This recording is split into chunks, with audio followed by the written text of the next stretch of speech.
What's good, y'all? My name is Brandon Mitch and welcome back.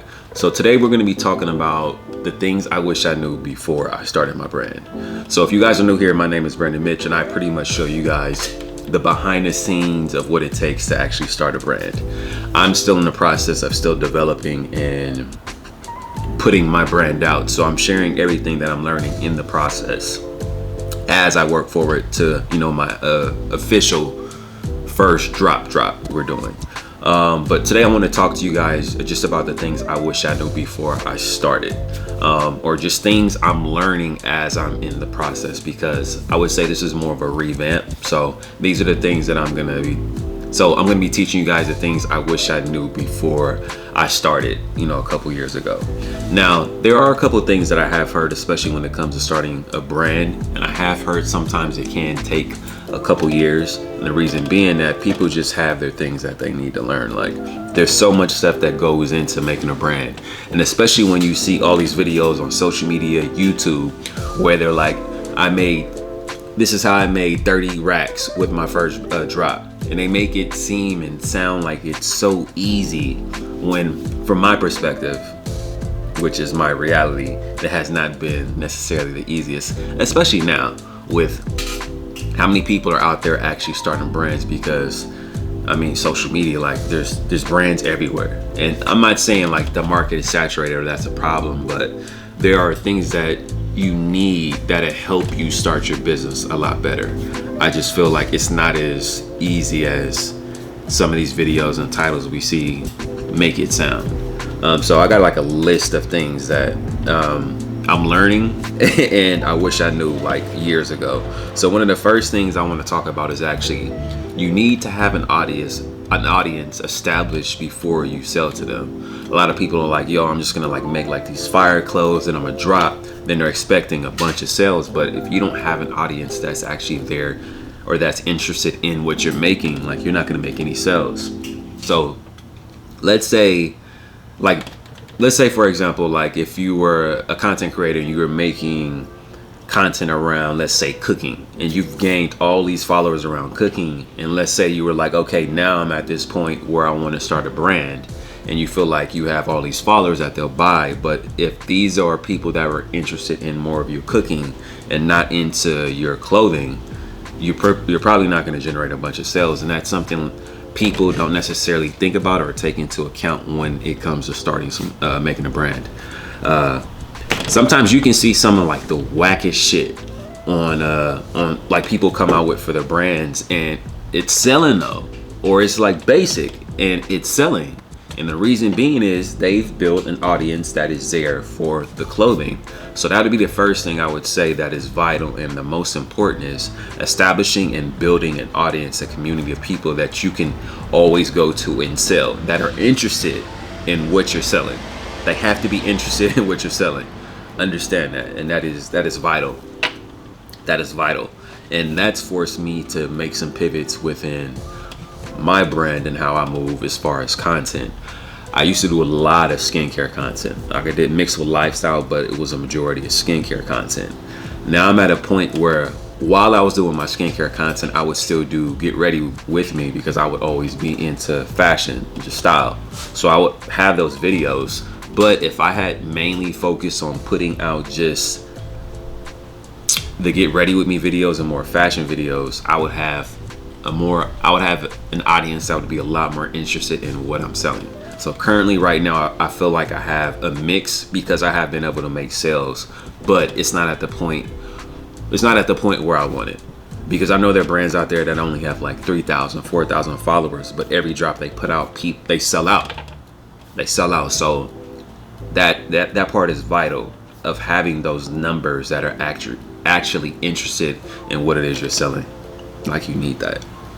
No matter how cool this stuff is, you need that community, that audience. Because if you don't, you're banking on a piece of content you put out to go viral, and that's not a real business plan of banking on a potential, something that could potentially happen or might happen, that might work. You have a lot more chances with building your audience, being a lot more strategic and intentional with what you're putting out to build that community. You have a lot more chances of you selling out doing that method than just making some fire shit and making content and hoping that one piece goes viral. So you could do a mix of both, you know. It's definitely good to do a mix of both, but I would recommend focusing heavily on that fashion side, the building the community side. Like, focus on that. That's crazy. I was talking this whole time and I thought I was recording and it wasn't recording. That's crazy. It was like 5 minutes of a whole rant. It was fire. I was talking for like 5 minutes, dog, and I didn't record none of that. So I'm gonna say this again. So next thing I wish I knew, or next thing I really wish I knew, was picking a style that you want to make clothes and pieces around and sticking to that. You have to. You have to, because sometimes there's people that get in this space and they'll be like, I want to make workwear, and I want to make athletic wear, and I want to make bootleg tees, and I want to make a little bit of sportswear. You gotta pick one thing that you want to be known for in this space, especially if you want to be taken serious. You have to do one style, push that style, and establish that voice and dominance in that particular style. Because think about it, I'm not gonna go into Gucci looking for a Rick Owens type of fitting jean. I'm not gonna find it there. Gucci has a particular style that they stick to and they push.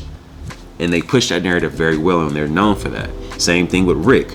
Rick has a very particular style that he pushes out and he sticks to that narrative. You're never gonna see Rick trying to be Gucci and Gucci trying to be Rick. They have their styles and they stick to that. So that's something us as new brand owners and people coming into this space need to remember and establish. Like, this is what I'm gonna do.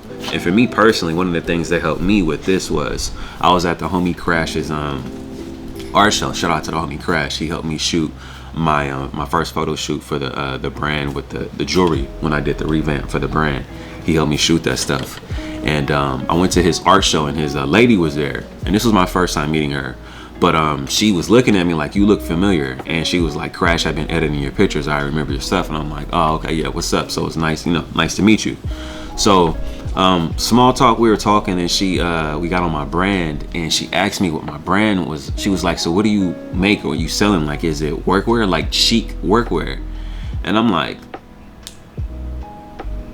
because I'm still at a point where I'm trying to figure out what it is I want to push out as far as my brand. I have a general idea. I'm making stuff that I generally like to wear, and that's usually around workwear. And when she said that, I'm like, you're right, it is workwear. I had to think about that for a day. And that's the style that I want to push. And I'm gonna set out in. Like, I'm gonna make very, very dope workwear, but the shapes and the silhouettes that it creates are gonna be completely different. Like, it's not gonna be like the typical workwear that you're used to seeing. And I'm gonna stick to that narrative, and I'm gonna push that because that's what I like.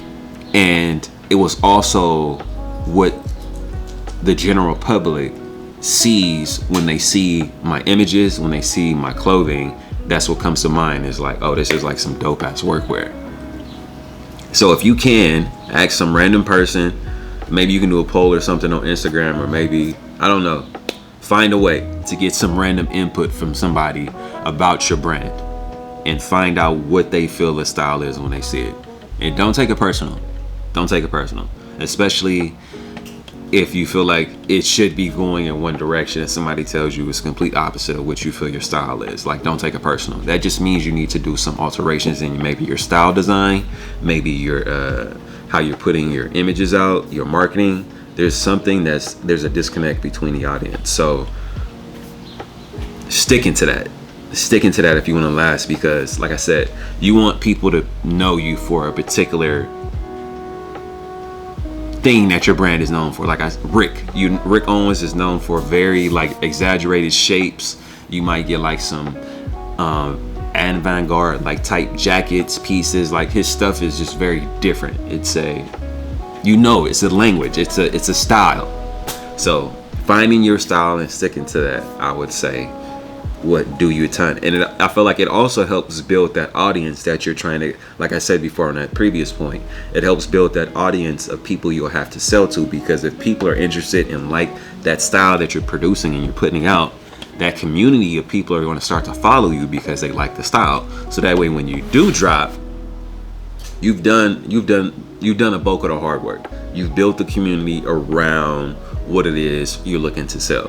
So honestly, understanding and having your style of the brand first, that should have been my first point. That should have been before the one I said. So I would say establish your style first, and after you establish your style, then start to work on building that community around that. Because like I said, once you have that community that's in it, bruh, you can have 3,000 people and sell out to maybe even 500 to 300 people and sell out. And that's real. That is real, bro. Don't get caught up on these numbers. Well, this is another thing I kind of like touched on. I feel like it's kind of obvious, but once you establish a style, you have to make sure you're making the content that's built around that, or built around that style. So understanding exactly who your target audience is. And I feel like these, you can find this point in a bunch of videos, but I'll just say here as a reminder, like speaking and making and producing for your target audience, that has to be key. That has to be key. Everything you do is going to be for your target audience. If you're doing stuff because you see somebody else doing it and it doesn't necessarily hit the way it should hit with your audience, there's no reason to do that. There's no reason to copy somebody else's new marketing video they just posted that it may work for their brand, but it may not work for your brand, because like I said, they have a particular audience that is there for a particular style. So understanding that. But honestly, those would be the main two things that I would really say that you need to have before you start. Now, doing market research when it comes to for your brand, how you do market research is more so understanding what's out, understanding what's in, and putting your tweak on it. Because yes, it is fashion and there is an art to it, but then there's also a business side to this that you have to have. So when it comes to doing market research, you can understand what styles are in as far as particular.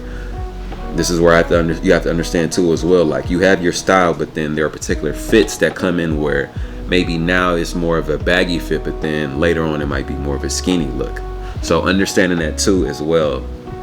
But then also you can do this too with colors. Understanding what colors are in for the season. This is something that you definitely should do.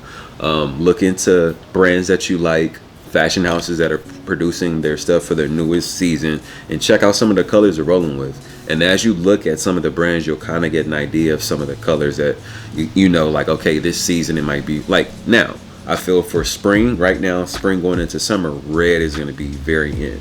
And just understanding and seeing a lot of brands are producing a lot more red pieces. So that's a way you can do market research. Another way you can do market research is, like I said before, understanding what a particular audience likes. So let's say you have a brand that makes the same style of clothing that you like.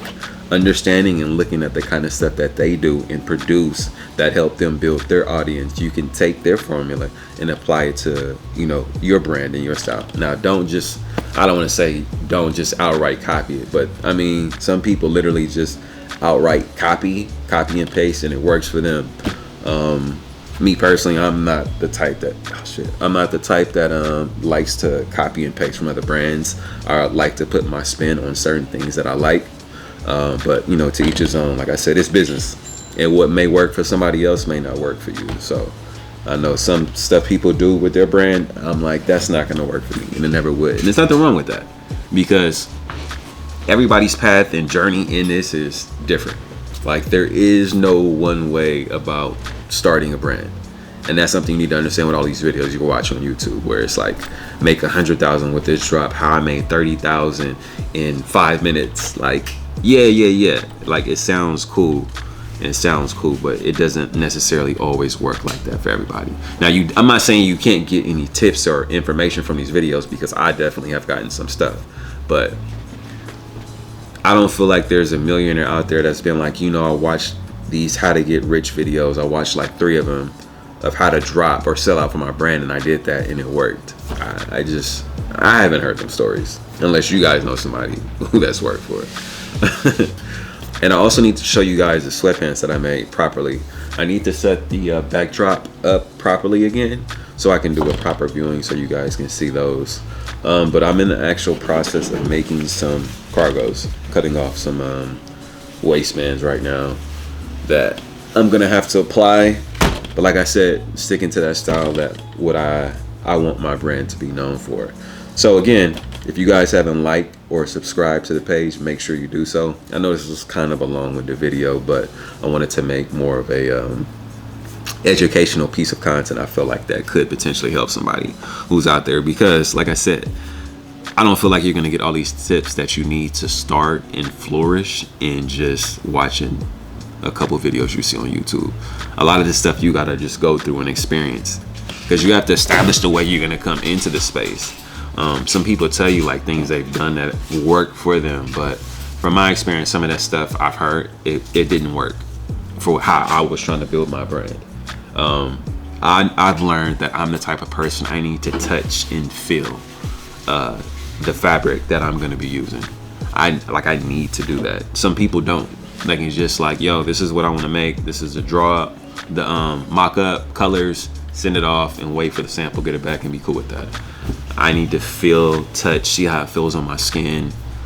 Like, I'm different when it comes to that. So understanding that you may have a different approach, just understand that. And that doesn't necessarily mean you're doing anything wrong either. It just means you need to alter and tweak maybe your approach to how you go about it. So if you guys haven't already, like I said before, like and subscribe to the page. I'm gonna try to do a couple more of these educational videos. If you guys have like topics of stuff you guys want to hear me talk about or share, feel free to send me a message or leave it below in the comment section. Like, that'll help me out a lot, because I don't know what you guys want to learn, because I'm still learning as I'm going. So I don't know what's significant yet. Sometimes I don't know to down the road sometimes, to where I'm like, okay, this could help somebody. But somebody recommended this and I'm like, yo, these the points I made, I feel are very vital to starting. And some of the other stuff you can get from other videos. Like I said, you're gonna watch a bunch of videos. There's not gonna be one video that's gonna give you the sauce, unfortunately. But until the next video, I guess I'll see you guys then, because I need to get working. I got 4 pair of pants I need to finish.